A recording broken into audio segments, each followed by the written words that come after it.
So this all started when I noticed that I really needed to order new tires for the van. And of course, if I'm going to order new tires, I should get some cooler tires for the back.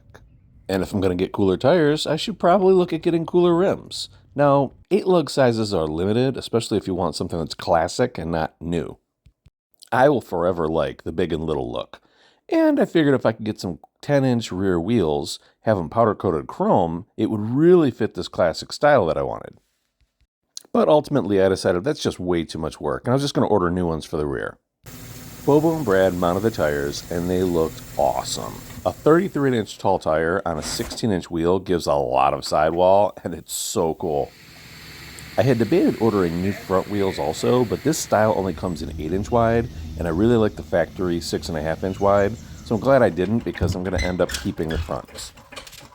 Now that I had new tires on all 4 corners, I figured I'd do new brakes on all 4 corners and new shocks to give this thing the best ride possible.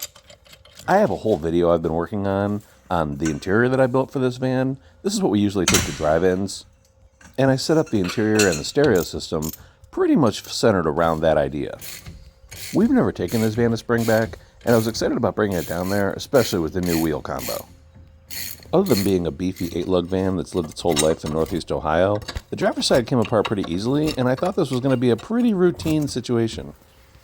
I had brought the van out to our storage unit to work on because it's been raining nonstop around here, so it's nice to be able to work on it indoors, but it's also 40 minutes from home.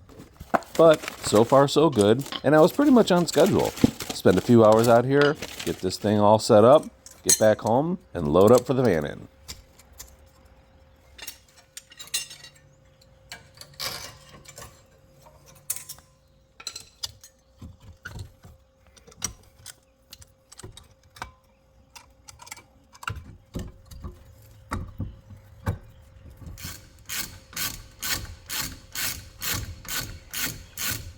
I was happy to see that van shock technology hasn't changed much in 50 years. And other than the normal rust and the aggravation of trying to hold the stem while loosening the nut, this also was pretty routine.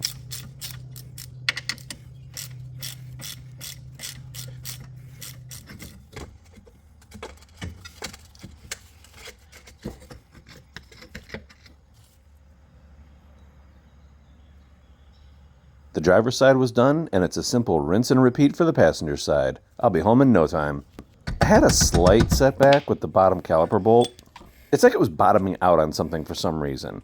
And I figured, well, maybe there was like a little piece of rubber that got in there, or it's just built up with carbon and soot.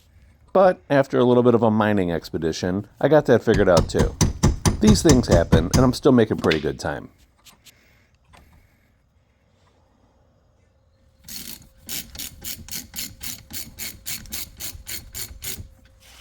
This shock was a little bit more difficult, and I was actually afraid I was going to strip this stem and never get it off, but I persevered.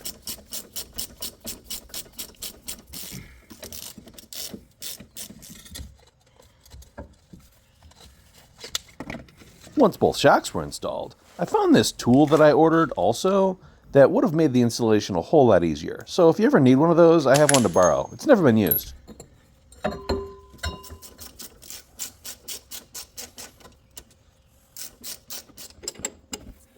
All set. Let's get this thing on the ground and move to the back.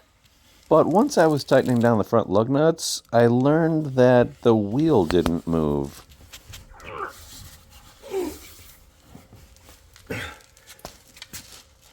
That's awesome. So, back off it comes to figure out what's binding.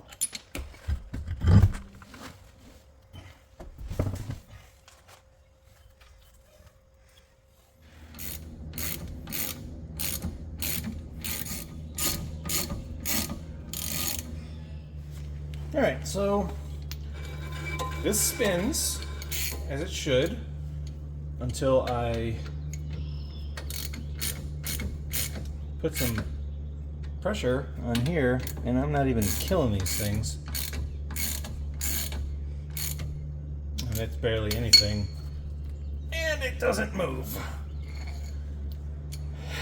So maybe I put a couple washers?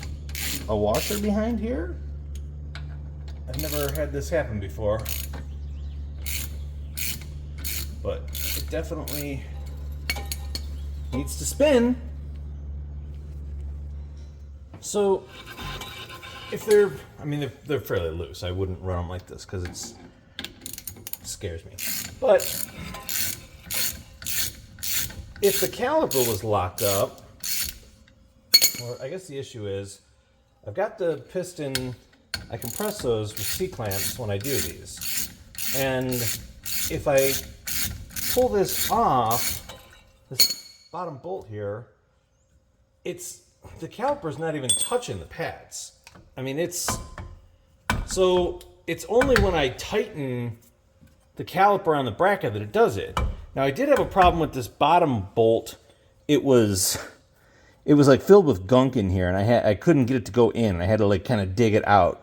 So I don't know if these have like a stop in them where this goes in and it's supposed to stop, and I screwed that up when I dug that stuff out of there because it wouldn't even go in past here.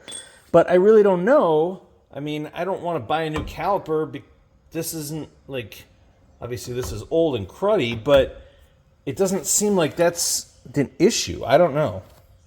This is where working on your vehicle 40 minutes from home makes a difference. So I decided I'd just put it back together so it could drive, and I'd regroup at home. I'd also grab the bedding out of Wine and Roses so that we could still go to the van in once I got the brakes fixed.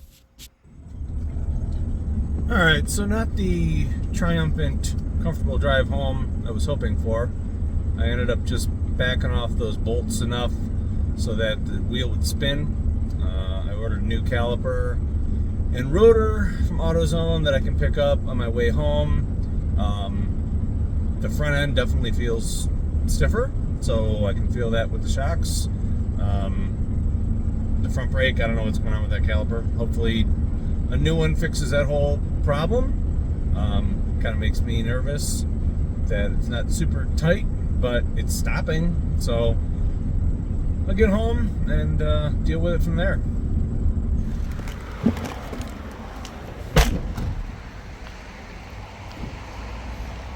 All right, I'm gonna try to put this new rotor on, or whatever it is, caliper and rotor. 70% chance of rain. I'm gonna do my best to make sure that jumps to 100% because I'm working in the driveway.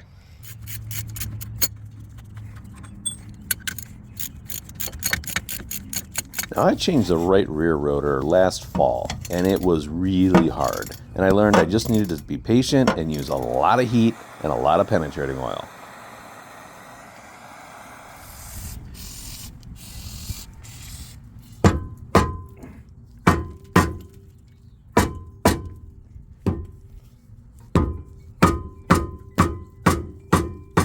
You're very, very limited as to where you can hit this rotor from the back. There's really only one spot that doesn't have a dust cover or any sort of bracket in front of it. And this pry bar that I have is pretty beefy, and I still am able to swing it pretty well. But that rotor is not budging at all.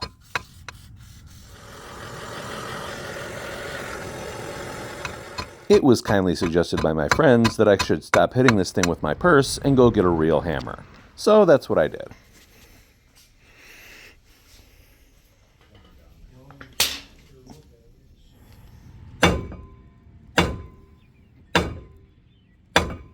The results were pretty much the same, except that this thing is way heavier. By this point, the rotor's about 12,000 degrees and my arms are like jello, and I just had to call it quit for the night. It had also been suggested that I utilize these little threaded holes that you run some bolts into, and it's supposed to split the rotor off. Easy peasy.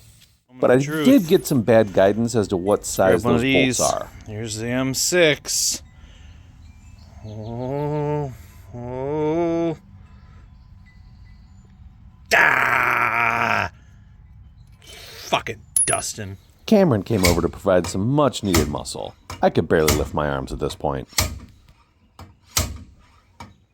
Just throw that bolt in. Yeah. Easy peasy. Pop it right out. It just goes pop, and then you're done. Super easy. After hours with the Porta Power and so much heat that we were actually bending the rotor, we were finally victorious. And I made sure to put plenty of never-sees on the back of the new one so we don't have to do this again. Ever. It definitely seemed like we were finally out of the woods, and this thing was going to go right back together. until I learned that I ordered a left caliper instead of a right caliper. Back to AutoZone, get this swapped out, get it back together. At this point, the rear brakes and rear shocks are just going to have to wait. Like I said, I have an eventual video of all the details of all the little stuff I've done with building this interior, which is clearly not done yet. But one thing that I really do like is this couch that I bought that flips out. It's really neat. I ordered a new foam memory cover pad to go onto this bed because it's not super comfortable for sleeping on. And I like all of our vans to have dedicated bedding and mattress pads and everything. I don't like switching things back and forth.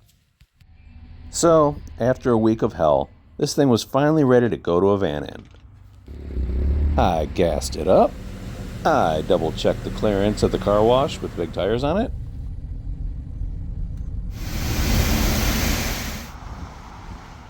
And I got the refrigerator doing its thing. See you guys at Springback.